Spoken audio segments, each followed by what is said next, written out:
चाहता तो नहीं था मैं, तुम्हारा जो नया पाखंडी बाबा जी है जिसका नाम धीरेंद्र शास्त्री है, इसकी पोल खोलना। लेकिन आज की जो वीडियो इसको विस्तार के साथ देखना। गारंटी देता हूं जिसने पूरी वीडियो देख ली, इसकी पाखंडी की जो मैं पोल खोलूंगा, आप तो जीवन में कभी इस बाबा की तरफ मुंह करके भी नहीं देखोगे। सबसे पहले तो जो ये आपके धीरेंद्र शास्त्री, जिनको बागेश्वर धाम के नाम से भी जाना जाता है, इनका पूरा नाम है धीरेंद्र कृष्ण गर्ग, जिनका जन्म 4 जुलाई 1996 को एमपी के छतरपुर जिले के गड़ा गांव में हुआ। इनके दादा थे भगवान दास गर्ग, इनके पिता थे राम कृपाल गर्ग। इनके जो दादा हैं उसी ने इसकी नींव रखी थी। ये जो धाम है, जिस धाम पे तुम जाते हो। अब बात क्या है, ये जो तुम्हारा बाबा जी है, मैं तो इसको छोटा भाई कहूंगा, ये जो गर्ग साहब है हमारा छोटा भाई धीरेंद्र, जिसकी उम्र में 27 या 28 साल है, इसने इतना पाखंडवाद कैसे खिंडा दिया। एक एक वीडियो में सबूत के साथ उसकी पोल खोलता जाऊंगा। इस वीडियो को पूरी देखना है। पूरी देखने के साथ साथ इस वीडियो को जितने भी यूट्यूब, फेसबुक, जो हमारे चाहने वाले साथी हैं, सभी जगह इसको चलाएं, इसको शेयर करें, ताकि ऐसे पाखंडी आगे से पैदा ना हो, इस हिंदुस्तान की ऐसी की तैसी ना करे। इस पाखंडवाद के कारण हम इतने पीछे हैं। अब बात करता हूं मैं। सबसे पहले जो हमारे बाबा जी है, शुरू में ये अपने आसपास के गांव गोआंड में भिक्षा मांगता था, क्योंकि वो पुश्तैनी काम है। इनके दादाजी जो थे वो एक मंदिर को चलाते थे, फिर पिता ने संभाल लिया, फिर इन्होंने संभाल लिया। ये तेज खोपड़ी का आदमी था, चालू आदमी जो होता है, शक्ल का सुंदर भोला भाड़ा। इसने सीखा है कि दादा ने अच्छी मेहनत लगन से सेवा करी, दादा को मिला क्या, पिता को मिला क्या। एक मंदिर की सेवा करके शायद कुछ नहीं मिलता। अगर किसी को कुछ मिल सकता तो वो मिल सकता लोगों में पाखंडवाद घुसाने से। अब इन्होंने बचपन से ही पर्ची बनानी शुरू कर दी। बचपन से ये भगवान बन गया, जिनकी डायरेक्ट भगवानों से फोन पे बात होने लगी। अब सबसे पहली चीज तो अच्छे से जान लीजिए, आप सभी को बता देता हूं, इसका एक छोटा भाई भी है जिसका नाम है शालिग्राम गर्ग। उसको सौरव कहते हैं, सौरव भैया। इसकी एक बहन भी है। अब बहन को तो छोड़ दीजिए, दोनों भाइयों की बात करते हैं। इसका जो भाई है ये सौरव भैया हमारा, ये भी लाल बाणा लाल चोला पहन के अपने भाई के साथ इसको संभालता है। किसको? धाम को। अब सबूत के साथ आप नीचे सब कुछ देखते जाना। जो ये सौरव जी है, इनको एक बराबर में SC ST समाज के अंदर, दलित समाज के अंदर एक गरीब बेटी की शादी थी। उस शादी के अंदर जाके मारपीट की, तोड़फोड़ की और तमंचा निकाला। नशा करते हुए तमंचा निकाल के तमंचा घुमाया, जिसके तहत मुकदमा दर्ज हुआ, जिसमें SC ST एक्ट लगा। बात है 11 फरवरी की। और जो धारा लगी उसके अंदर, वे धारा लगी 294, 323, 506, 427। इसके तहत बमीठा थाना पुलिस के पास मामला दर्ज हो गया। अब मामला दर्ज हो गया तो बागेश्वर बाबा जी की डायरेक्ट जब भगवानों से ही बातें हैं, तो अपने भैया को ऐसे कि ऐसे छुड़ा लाए। अगर कोई गरीब आदमी होता तो शायद 3 महीने से पहले जमानत का कोई प्रावधान नहीं था। अब इससे आगे आते हैं इन दोनों भाइयों को ही, जो हिंदू राष्ट्र बनाने की बात करते हैं, दलितों से बड़ी शिकायत रहती है। वीडियो के अंदर आप देख सकते बस छूना नहीं है, मैं अछूत आदमी हो। एक दलित पैर छूता तो बाबा जी कहते हैं दूर रहो हमारे से, हमारे पैरों को हाथ मत लगा वरना हम अछूत हो जाएंगे। छोटा भाई तो पीटता है दलितों को तमंचे के साथ, नशे करके, नशे की धुत हालत में। और बड़ा भाई दलितों से दूर रहता है। और वही दलित जिनकी सबसे बड़ी संख्या, सबसे बड़ी शक्ति है, जिनको बाबा साहब भीमराव अंबेडकर जी ने लड़ना सिखाया था, वो आज हिंदुत्व के नाम पे इनके झंडे उठाते हैं। हमारे देश का दुर्भाग्य है। अब इससे आगे आते हैं कि दलितों को वो हिंदुओं में गिनते ही नहीं है। फैक्ट है, सच्चाई है, रियलिटी है। मानो या ना मानो, इस देश के अंदर से छुआछूत ना मिटा था, ना मिटा है। और यही हालात रहे। पढ़ा लिखा आदमी, बाबा साहब भीमराव अंबेडकर को, ज्योतिबा फुले को, भगत सिंह, राजगुरु, सुखदेव, चंद्रशेखर, जब तक इनकी विचारधारा को आगे लेके चलने वाला इंसान नहीं आएगा, ये देश इस पाखंडवाद से कभी बाहर नहीं निकलेगा। अब इसके बाद आते हैं धार्मिक गुरु, जो वाक्य में अच्छे इंसान है, जैसे कि शंकराचार्य जी, संत तुकाराम जी, साईं बाबा, उन सब के बारे में आपके इसी 27 साल के गर्ग साहब ने अपने मुंह से आपत्तिजनक टिप्पणियां की है, आपत्तिजनक भाषा का प्रयोग किया है।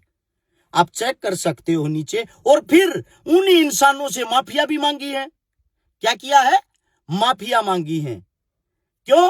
क्योंकि इनको यह लगता है कि वो आपसे ज्यादा विद्वान हैं, आपसे ज्यादा पढ़े लिखे हैं, वो रियलिटी के ज्ञानी आदमी हैं। लेकिन भारतीय जनता पार्टी का जो मुखोटा पहन के ये धीरू भाई घूम रहा है, इसका कार्य ये है, जो पार्टी के विपक्ष में जाएगा उसका तुझे सत्यानाश करना है, उसकी तुझे खिलाफत करनी है। इसको खुली छूट दे रखी है। अब इसके बाद आपको एक बात बताता हूं, ये सपोर्ट किनको करता है, वीडियो देख लेना। आशाराम के बारे में इनके क्या शब्द है, क्या विचार हैं। आशाराम बापू, उनको वो भी मिले नहीं है, पर वीडियो पर ही देखा है। क्या कहेंगे उनके बारे में? भगवान की सब अपनी जगह सब ठीक है। आपको पता है कितने गंभीर आरोप है उनके ऊपर? बिल्कुल आरोप है। तो कुछ कहना नहीं चाहेंगे? क्या कहेंगे, सब अपनी जगह, सब लोग अपनी जगह ठीक होते हैं। इन्होंने बोला अच्छे इंसान है, बड़े अच्छे इंसान है। प्रेस रिपोर्टर कहती है कि इन पे बलात्कार जैसे संगीन अपराध साबित हो चुके हैं, कोर्ट सजा सुना चुका है, फिर भी आप इनको अच्छा इंसान मानते हो। राम रहीम, जिस पे अपराध साबित हो चुके हैं, बलात्कार के, मर्डर के, ऐसे इंसानों को ये अच्छा इंसान मानता है। साथ में राम रहीम को जमानत दे, वो पैरोल दे देती है बार बार सरकार। आशाराम जिनको जमानत मिल गई ऊपर से सजा होने के बाद भी, इसका रीजन क्या है? इसका रीजन और इसके फैक्ट पर बाद में बात करेंगे। अब बलात्कारी को सपोर्ट कौन कर सकता है? बलात्कारी को सपोर्ट करेगा वही विचारधारा रखने वाला इंसान। अब आप कहोगे ये क्या बात बोल दी? अब यही बात मैं आप लोगों को बता देता हूं। ये एक वीडियो सुनो एक शख्स की। बगेसरा लड़की का सप्लायर है। मध्य प्रदेश से 48,000 लड़की को ये देह व्यापार और इधर उधर बेचा है।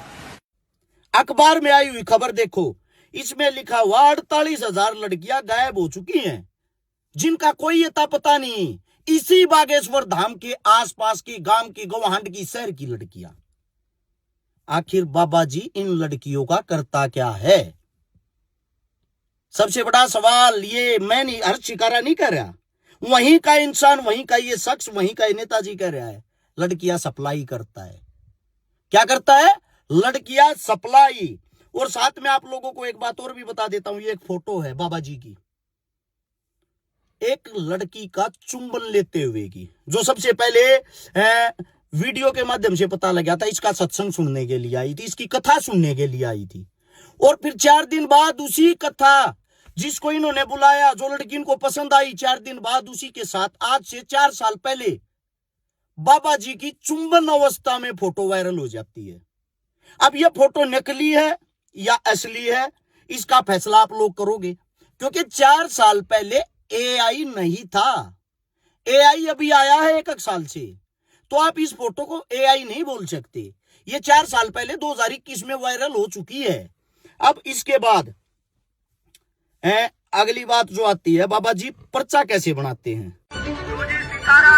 2 नंबर पंडाल में एक पीली साड़ी पहने रेलिंग से टिकी हुई महिला बैठी। 2 नंबर पंडाल में एक तो रेलिंग के पास में जहाँ पर बांस की रेलिंग लगी, वहाँ पीली साड़ी पहने जो टिकी हुई बहन जी बैठी है। ये एक ब्लूटूथ ईयरपीस है जो कि साइज में राजमा से भी छोटा होता है। ये डिवाइस एग्जाम्स में चीटिंग के लिए बनाया गया था और ये मार्केट में इजीली अवेलेबल। ये पाखंडी फर्जी पर्चा बनाकर कैसे मासूम और भोली भाली जनता को बेवकूफ बनाता है। अगर आप धाम पर जा चुके हो तो आपको पता होगा कि वहाँ पर सिक्योरिटी के लिए PTZ 360 डिग्री CCTV कैमराज का यूज किया जाता है। इसका कंट्रोल पैनल धाम में मौजूद कंट्रोल रूम में होता है। कंट्रोल रूम में बैठी उनकी टीम ऐसे लोगों को चुनती है जो भीड़ में से अलग दिख रहे होते हैं। हाँ, सिर पर सफेद तौलिया, काला बैग लिए हुए दाढ़ी वाले।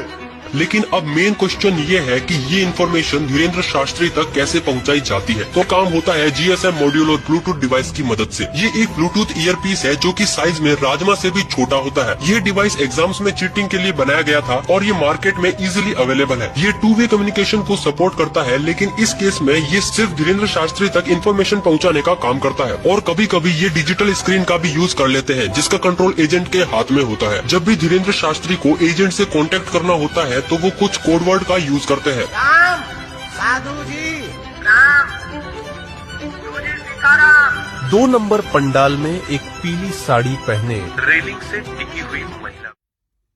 बड़े पर्चे बनाते हैं, दुनिया के पर्चे बनाते हैं, पर्चों पर ही हर चीज बता देते हैं। एक तो बाबा जी की पूरी टीम ऑपरेट करती है, हर जगह कैमरे लगे हुए हैं। एक छोटी ही लीड बनाई थी, जो पेपर होते हैं, टेस्ट होते हैं, उनमें चीटिंग करने के लिए वो लीड कान के अंदर डल जाती थी, जिससे वो लीड दिखाई नहीं देती है। बाबा जी उसको लीड को कान में डाल के ब्लूटूथ ऑन रखते हैं।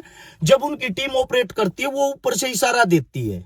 जो बाएं पंडाल में 2 नंबर पे बैठी हुई पीले सूट वाली औरत है, कृपया करके वो आगे आ जाए। उस चीज को बाबा जी फॉलो करते हैं। इस वीडियो के माध्यम से पूरा हकीकत, पूरा सच आप लोग देख सकते हो। अब इससे अगली बात आती है,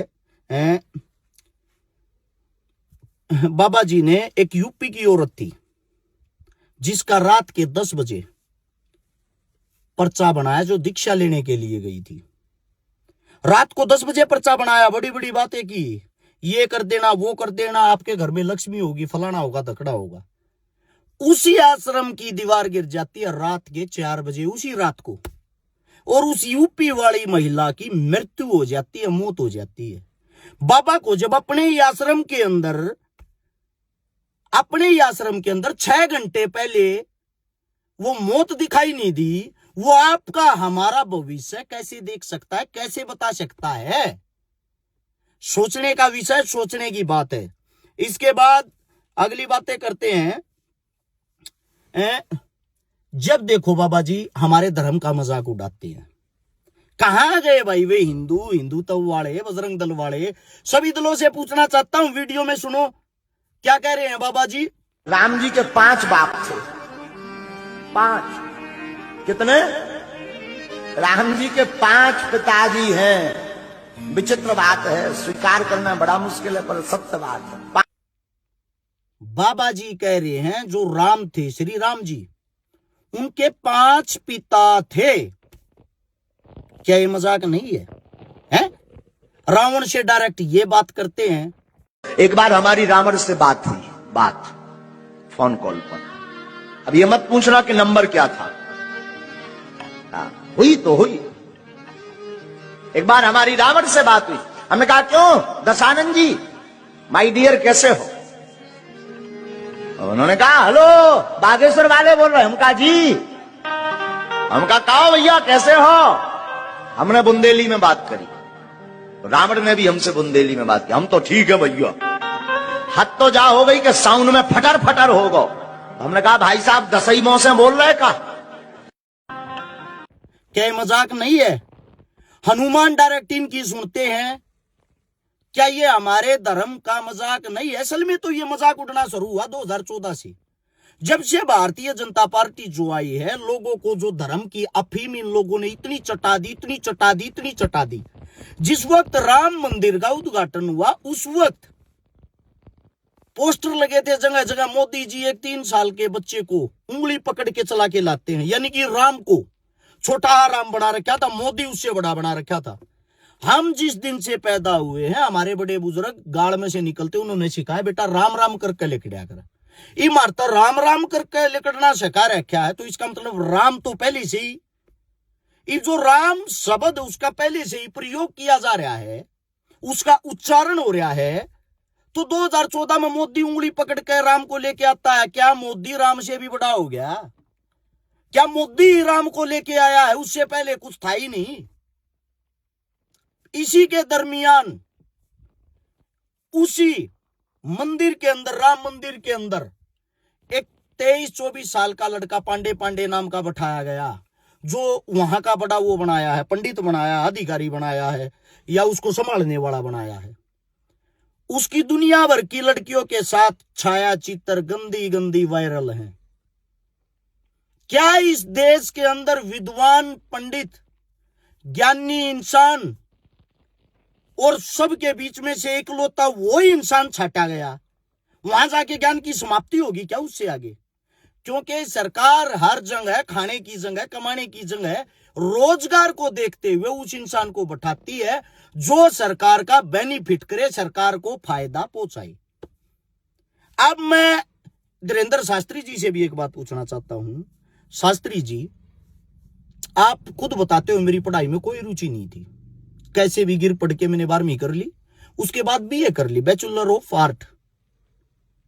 तो इसका मेरे हिसाब से तो बीए तो अगर हम अपने हरियाणा की बात करें, राजस्थान की बात करें, बच्चा बच्चा करे घूम रहा है, बच्चा बच्चा हर इंसान कर लेता है, घर पे बैठ के भी कर लेता है। मैं आपसे एक बात पूछना चाहता हूं, जब आपने जो ये पूजा पढ़ते हो, जो पर्चा बनाते हो, ये शिक्षा कहां से ली? आप काशी से पढ़ के आए? आपने कोई धर्म पढ़ा, आपने कोई ग्रंथ पढ़ा, आपने ग्रंथ पढ़ा, गीता पढ़ी, रामायण पढ़ी, क्या पढ़ा है आपने? पहले आप स्वयं का ज्ञान तो बताओ, आपका ज्ञान क्या कह रहा है? मेरे हिसाब से तो आपने दो चीजें पढ़ी है, हिंदू मुसलमान कैसे हूं, लोगों को बहलाया फुसलाया कैसे जाए। अब दुख की बात, जिस इंसान का मतलब एक सोच शक्ति, समझ शक्ति शून्य हो, वो इंसान ये कहता है हम हिंदुस्तान के नहीं पूरे विश्व के सबसे महंगे बाबा हैं। 1 करोड़, करोड़ बोलना नहीं आता, 1 करोड़ से भी हम बहुत कॉस्टली गुरु हैं। हाँ, भारत के सबसे महंगे गुरु हम ही हैं वर्तमान में। एक सीआर तो चाहिए ही चाहिए कथा के लिए। 1 करोड़ रुपया लेते हैं कथा करवाने की, और तुम अंधभक्त हो। अगर कोई कथा को बेच रहा है तो खरीदार कौन खरीदता है? आप ही तो खरीद रहे हैं। हम अगर भागवत 50 लाख में बेच रहे तो आप ही खरीदते हैं, तो असली जिम्मेदार तो आप हैं। हम भले ही खूब दुकान सजा लें, आप ना खरीदो तो क्या हम खाक कर दें? हॉल में खूब भीड़ आ गई है भक्तों के, पागलों की यहाँ खूब फौज खड़ी हो गई है। पागल ही पागल जुड़ रहे हैं यहाँ रिकॉर्ड। तुम पागल हो, क्यों करवाते हो हमारे से, क्यों सुनते हो? सोचने की बात यह है, जिसको आप धर्म प्रचारक, धर्म गुरु, हिंदू का रक्षक, हिंदू का रखवाला समझते हो, वो इंसान अगर आपको हिंदू का प्रचार करने के लिए हरियाणा की किसी कोने में या हिंदुस्तान के किसी कोने में बुलाना, तो पहले 1 करोड़ रुपया तो बाबा जी की फीस देनी है। उसके बाद कम से कम 10 उनके भक्तों के लिए और उसकी टीम के लिए वैनिटी वैन होनी चाहिए। उसके बाद जिस भी क्षेत्र में जागा, जिस भी एरिया में जागा, जो पंडाल हो, कम से कम 40 से 50 लाख रुपए का वाटर प्रूफ टेंट चाहिए, बड़े वाला पंडाल। उसके बाद कम से भी कम 20,000 आदमियों की खाने पीने की व्यवस्था हो। बाबा जी के जो 200 पर्सनल आदमी आएंगे, 200-300 पर्सनल आदमियों की 200-300 पर्सनल सिक्योरिटी का खाना पीना A1 क्लास का होना चाहिए। उसके बाद बाबा जी तुम्हारे मुंह पर बैठकर तुम्हारे को पागल, बेवकूफ, भक्तों, इस लैंग्वेज में तुम्हारे को भड़का के, बहला के, फुसला के बाबा जी अपनी पैसों की गांठ बांध के चले जाएंगे। प्रोग्राम करवाने वाला हिसाब लगाता है तो पता लगता है प्रोग्राम तो 3 करोड़ रुपए में हुआ। यानी कि बाबा जी प्रचार करने के लिए आपकी जेब से 3 करोड़ रुपए लगा के तब आपका प्रचार करते हैं। हिंदुत्व का कोई फ्री में नहीं करते, कोई एहसान नहीं करते। अब ये जितनी यात्रा निकालते हैं, इसकी दुकानदारी उतनी बड़ी होती जाती है। उतनी बड़ी दुकानदारी होगी, उतने बड़े इसके रेट होंगे। अच्छा, अब आते हैं इससे अगली बात पे। आप बात करते हो हिंदू मुस्लिमों की, सबसे पहले तो एक बात समझ में नहीं आई, कहते हो ये टोपी वाले, ये मुल्ले, ये कटमुल्ले, इन शब्दों का कौन सा बाबा प्रयोग करता है, कौन सा बाबा उच्चारण करता है?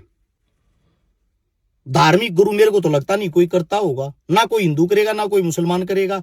अगर कोई बाबा करता तो बाबा कहने के लायक ही नहीं है, जो समाज को भटकाने का, बहलाने फुसलाने का काम करे। बात यह आती है, इनका कहना है हिंदू राष्ट्र होना चाहिए। अब इस वीडियो को गौर से सुनना। बाबा जी गए हैं दुबई, और दुबई जिसकी गाड़ी में बैठे हैं वो एक मुसलमान की गाड़ी है। और वहां भर भर के जो प्योर मुस्लिमों का देश है, उस देश की, उस दुबई की कितनी प्रशंसा कर रहे, सुनो अब।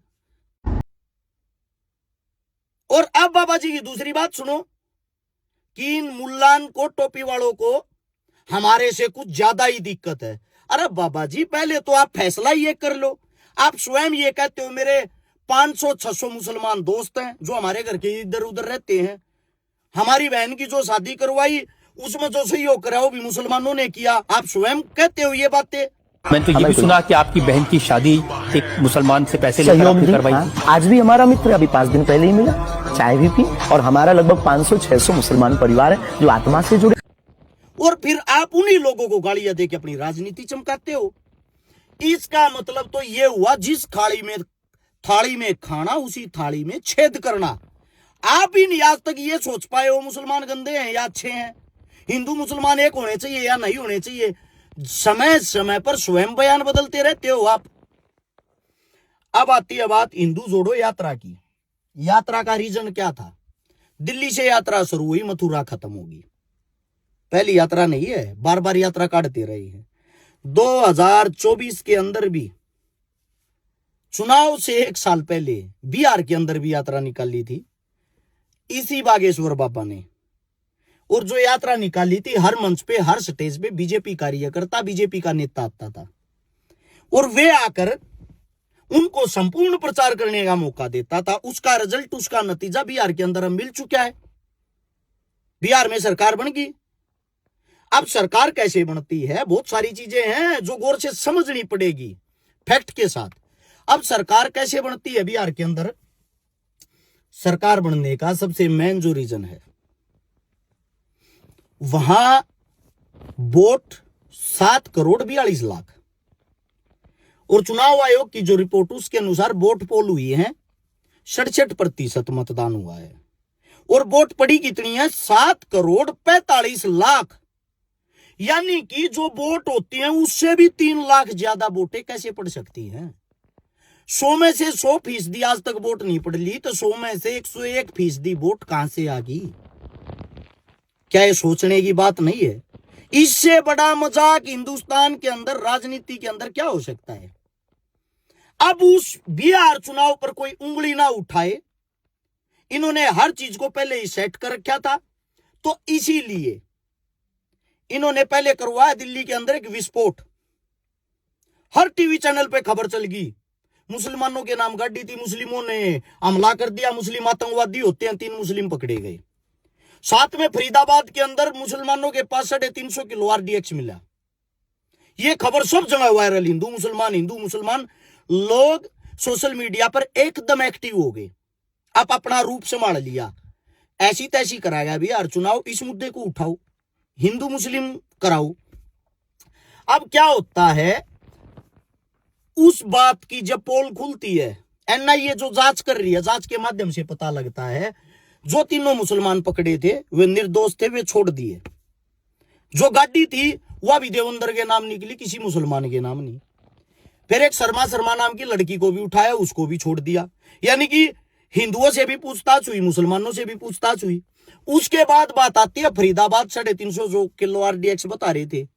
वहां के जो CP साहब हैं वो स्वयं प्रेस कॉन्फ्रेंस करके कहते हैं कि मीडिया गलत अफवाह ना फैलाएं, ये कोई RDX नहीं है, ये ब्याह शादियों में भटकाने वाला पोटास है।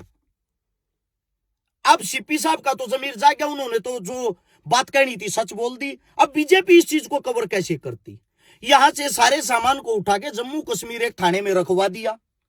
वहां थाने में रखवा के उस चीज पे कोई कार्रवाई ना हो जाए, वहां विस्फोट करवा दिया, जिसमें 7 से 8 पुलिस वाले शहीद हो गए। होए जाओ बलि का बकरा बनाना सरकार का काम होता है। यानी कि उस विस्फोट के साथ सारे सबूत खत्म, तबाह। अब जैसे ही वो मामला खत्म होता है, बम विस्फोट वाला, लोग दोबारा से हिंदू मुस्लिम में फंसाने, क्योंकि दोबारा से बिहार चुनाव पे ना पहुंच जाए, इसीलिए बागेश्वर बाबा की एंट्री पहले से ही तय कर रखी थी। आपने यात्रा यहां से शुरू करके यहां निकालनी है। बाबा जी की यात्रा पे सबका ध्यान, बीजेपी ने संपूर्ण उसको समर्थन दे दिया, क्योंकि आदमी तो बीजेपी का, मुखोटा तो बीजेपी का ही है। अब बाबा जी चल रहे, बाबा जी से अलग किसी मीडिया टीवी पत्रकार के अंदर कोई दिखाने का बचा ही नहीं। अब बाबा जी यात्रा क्यों निकाल रहे हैं उसका भी रीजन है। बाबा जी ने दिल्ली से मथुरा तक यात्रा निकाल ली है, हिंदू जोड़ो यात्रा। क्या हिंदू दिल्ली और मथुरा जो यहीं तक है? और कुछ तो ऐसे अनाप शनाप है जिन्होंने नीचे अगर आप देखोगे भगत सिंह का रूप दे दिया इनको। एक 5 रुपए का थर्मामीटर मुंह में डालने से भगत सिंह हो जाता है कोई। 5 किलोमीटर पैदल चलने से जिसकी चलने की हिम्मत नहीं रहती उसको भगत सिंह बोल दिया आप लोगों ने। किसी की भी तुलना भगत सिंह से कर दोगे आप। अब यात्रा जब निकालता है तो यात्रा के अंदर शामिल कौन होते हैं? शिल्पा शेट्टी, शिखर धवन, सुरेश रैना, बड़े बड़े मतलब एक्टर। अब इनका कारण क्या है, लॉजिक क्या है? शिल्पा शेट्टी वही हीरोइन है जिसपे 60 करोड़ रुपए का धोखाधड़ी का मामला चल रहा है, मुकदमा चल रहा है। शिल्पा शेट्टी वही महिला है जिसका पति Raj Kundra porn movie BF blue film बनाता है, उससे कमाई करता है, तुम्हारे बच्चों को गंदगी दिखा के बिगाड़ता है। वे आदमी हिंदुत्व को बचाएंगे? अजीब बात है। लेकिन बीजेपी में आने के बाद एक बात तो है, सारे पाप सब कुछ धुल जाते हैं, सब कुछ तुरंत साफ ऑन द स्पॉट फैसला कर देते हैं। शिखर धवन, अब शिखर धवन को बैटिंग ऐप होती है जिसका वो प्रचार या प्रमोशन करता होगा, जिसपे सट्टा लगाया जाता है, उसमें शिखर धवन के पास ईडी का नोटिस आ रहा है, साथ में सुरेश रैना के पास नोटिस आ रहा है। अब इन सब के पास एक ही इंसान है हिंदुस्तान में जिसको व्हाइट मनी ब्लैक करनी है, जिसको अपने मुकदमे खत्म करने हैं, जिसको 1 नंबर का बनना है, जिसको बीजेपी से टिकट लेनी है। वो जो हमारे ये जपनाम बाबा जी हैं बागेश्वर धाम वाले, इनके पास चले जाओ, तुरंत सब कुछ साफ। क्योंकि बाबा जी के बारे में स्वयं नरेंद्र मोदी जी ने यह कहा है कि बाबा जी तो मेरा छोटा भाई है। आप उसको भगवान मान रहे हो, प्रधानमंत्री ये कह रहे हैं मेरा छोटा भाई है। अब ये इसलिए उस यात्रा में शामिल हुए हैं जब उत्तर प्रदेश चुनाव 2027 में आऊगा, 1.5 साल रह गया। मूर्खों, ये बीजेपी है, उसकी तैयारी कर रही है, उसकी तैयारी में ये यात्रा निकाली जा रही। जहां मथुरा खत्म करी ये यात्रा, जहां कृष्ण की जन्मभूमि बोला जाता है, वहां भी एक मस्जिद है। अब जल्दी ही आप ये खबर देखने को मिलेगी कि उस मस्जिद को तोड़ेंगे, उस मस्जिद को हटाएंगे, मुल्लों को काट देंगे, मुल्लों को तोड़ देंगे, हिंदू राष्ट्र बनाएंगे। और ये जो अंधी बहरी बेड़े हैं, ये चिल्ला चिल्ला के जय श्री राम, जय श्री राम, ये बातें कर करके दोबारा फिर से सरकार का माहौल बना देगी। ना शिक्षा की बात होगी, ना स्वास्थ्य की, ना रोजगार की, ना खेती की, ना किसानी की, ना पढ़ाई की, ना लिखाई की। जरूरत ही नहीं है इस देश को। इस देश को जरूरत है मूर्खों की, पागलों की। वो काम बीजेपी उनको अच्छे से हैंडल करना जानती है। सबसे बड़ी चीज, जब कुंभ संगम जो होया, उसमें बाबा जी ने एक बात कही थी, जो कुंभ में डुबकी नहीं लगाएगा वो देशद्रोही होगा। बाबा जी, या जो शिल्पा शेट्टी, इसने भी डुबकी नहीं लगाई थी, शिखर धवन, सुरेश रैना ने भी डुबकी नहीं लगाई थी, तो इसका मतलब ये भी देशद्रोही है। और ये देशद्रोही हैं तो आपके साथ क्यों घूम रहे हैं? या अब इनके सारे पाप संकट कट गए? यही आदमी जो बड़े बड़े चेहरे अब घूम रहे हैं, उत्तर प्रदेश जब चुनाव होगा, यही आपको सांसद और विधायक नजर आएंगे। इन्हीं को टिकट मिलेगी, लोग इनको देखने के चक्कर में इनको वोट देंगे, और वोट लेकर अगले 5 साल तक तुम्हारे कोई जीवन में कहीं भी दिखाई नहीं देंगे, कहीं भी। इसीलिए हमारे देश का बेड़ा गर्क हो रहा है। मेहनत करने वाले, संघर्षशील, जमीन पर जो जमीन की हकीकत जानते, जो मुद्दों को जानते हैं, वो तो संसद विधानसभा तक पहुंचते ही नहीं, यहीं रह जाते हैं। अब बाबा जी, सबसे बड़ी चीज जो आप लोगों को बता देता हूं, वहां एक भगदड़ हुई थी संगम में, मैं भी वहीं था। जो मेरे को कहते तो मुसलमान है, मुल्ला है, फलाना है, धकड़ा है, मुझे दुख ये आता मेरे हिंदुत्व का मजाक बनाया जाता है। मुझे दुख ये आता हमारे हिंदुत्व को बेचा जा रहा है, बिजनेस बनाया जा रहा है। ये देख लो, ये किसी न किसी मंदिर के हैं, कहीं ना कहीं किसी जगह के हैं। हर चीज को मानता हूं, हर चीज का सम्मान करता हूं, मंदिर का भी, मस्जिद का भी, गुरुद्वारे का भी, लेकिन उनका क्या सम्मान करें? यही तुम्हारा ये पाखंडी बाबा जिन्होंने एक स्पीच दी थी, जिस वक्त भगदड़ हुई, भगदड़ के टाइम पे ये कहा था कि उनको मोक्ष की प्राप्ति होगी, जो उड़ मर गए। बाबा जी आपने भी मोक्ष की प्राप्ति की क्यों ना कही उड़े जाकर? इससे अच्छा क्या मौका हो सकता है? और उस भगदड़ में 11 घंटे तक तो ये भी मानने को तैयार नहीं थे यूपी के सीएम योगीनाथ जी कोई मौत हुई है। और मैं मौके पे था, नीचे वीडियो देख सकते हो। उसी भगदड़ के बीच में उसी टाइम लगभग 70-80 एम्बुलेंस आई थी और मैंने वीडियो के माध्यम से उसी टाइम बताया था 90 लोग कम से कम मारे गए हैं, लेकिन मीडिया नहीं दिखाएगी। उनका आंकड़ा बाद में 100+ चला गया था, 100 से भी ज्यादा आदमी मारे गए थे उस भगदड़ में। मेरा इतना ही कहना है, अगर अब भी तुम लोग पाखंडवाद को नहीं समझोगे, आप लोगों के गांव के अंदर मंदिर हैं, उनको पूजो, खेड़े हैं, उनको पूजो, तुम्हारे पितर हैं, उनको पूजो, तुम्हारे माता पिता दादा दादी हैं, उनको पूजो। उनसे बड़ा भगवान इस धरती पे कोई भी नहीं है।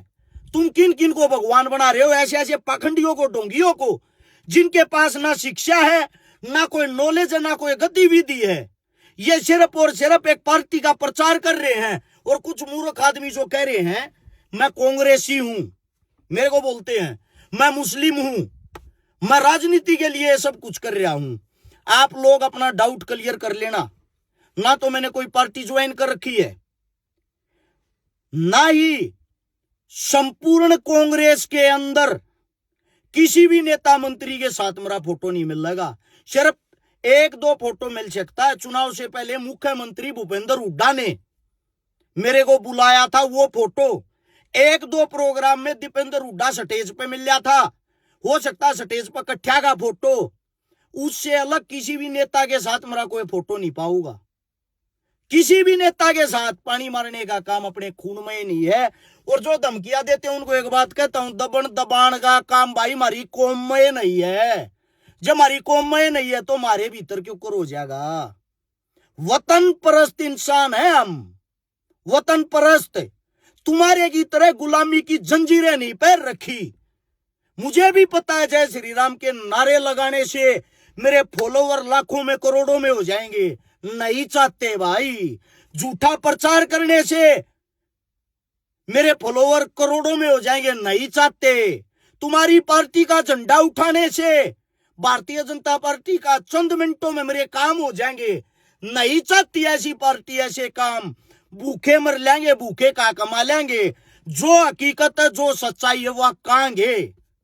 बीजेपी आज जाती, काल चली जाओ, कांग्रेस आओगी, सवाल जवाब उससे भी करेंगे।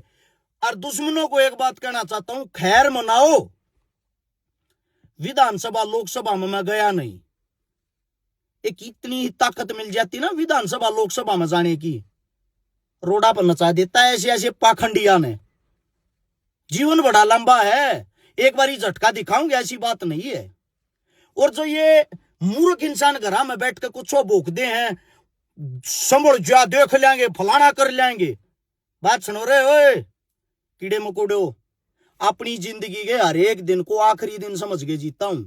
काल मरता, आज मर जा, कोई गम नहीं। फकर महसूस करूंगा मैं और मेरे घर के, जब तक जिया शांत जिया, गलत चीजों के खिलाफ आवाज उठाई। ये संदेश था। अब भी अगर अंधभक्तों की आंख नहीं खुलेगी तो इस जिंदगी में कदे नहीं खुल सकती। और सभी साथियों को इतना कहना चाहूंगा, इस वीडियो को संपूर्ण हिंदुस्तान के अंदर शेयर कर देना। जितने भैया के यूट्यूब चैनल हो, फेसबुक हो, कोई कहीं भी चलाओ ना। तो मैं किसी के पास स्ट्राइक भेजा रू ना, हम किसी के पास ये कहा अगर हमारी वीडियो क्यों डाली। और जितने विरोधी हैं उनसे विनती है, ये विरोध ऐसे ही करता रहना और डबल करो। मेरे को हिम्मत मिलती है, फिर देखना मैं तुम्हारे को कैसे नचाता हूं और ज्यादा। सभी को राम राम।